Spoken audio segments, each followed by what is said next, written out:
አንበሳ በፊቱ እንደ ድመት ሲገዛለት ነብርም እንደ ወዳጅ አጠገቡ ሲተኛ ይህ ተረት ሳይሆን በዋልድባ በረሃ የተፈጸመ እውነተኛ ገድል ነው። አቡነ ሳሙኤል ከአራዊት ጋር ምን አይነት ሚስጥራዊ ቃል ኪዳን ነበራቸው? ዛሬ በሰውና በአራዊት መካከል ያለውን ያንን የጠፋ እውነተኛ የፍቅር ስምምነት እንመለከታለን። አቡነ ሳሙኤል ዓለምን ትተው ወደ ዋልድባ በረሃ ሲገቡ ምድረ በዳው በሚያስፈራሩ አራዊቶች የተሞላ ነበር። ነገር ግን ቅዱሱ ወደ በረሃ የገቡት በሰይፍ ሳይሆን በጸሎትና በትህትና ነበር። አንድ ቀን አንዲት አንበሳ በእግራቸው ስር ተኝታ ታመመች። አባታችንም እንደ ልጃቸው አከሟት። ከዛ ቀን ጀምሮ አራዊቱ የታዘዙ አገልጋዮች ሆኑ።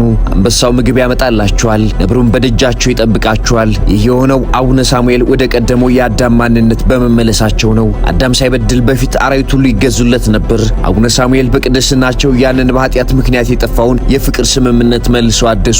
ዛሬኛ ከአራዊት ጋር መኖር ይቅርና በአንድ ቤት ውስጥ ካሉ ወንድሞቻችን ጋር በፍቅርና በሰላም መኖር አቅቶናል። አራዊት ለአቡነ ሳሙኤል የታዘዙት አባታችን ለፈጣሪያቸው ስለታዘዙ ነው። እኛ ግን ለፈጣሪ መታዘዝ ስላቃተን ፍጥረት ሁሉ እኛን መቃወም ጀምሯል። ውስጣችን በክፋትና በቁጣ ሲሞላ በዙሪያችን ያሉ ሰዎች እንደ አራዊት ይሸሹናል። ሰላምን ከሰዎች ጋር ፍለጋ ከመሄዳችን በፊት መጀመሪያ ከፈጣሪያችን ጋር ያለውን ስምምነት እናድስ። አራዊትን ማለማመድ ሳይሆን ራስን መግዛት ነው ትልቁ ድል። በቀጣይ ቀን በሌላ ታሪክ እንመለሳለን፣ እንዳያመልጣችሁ።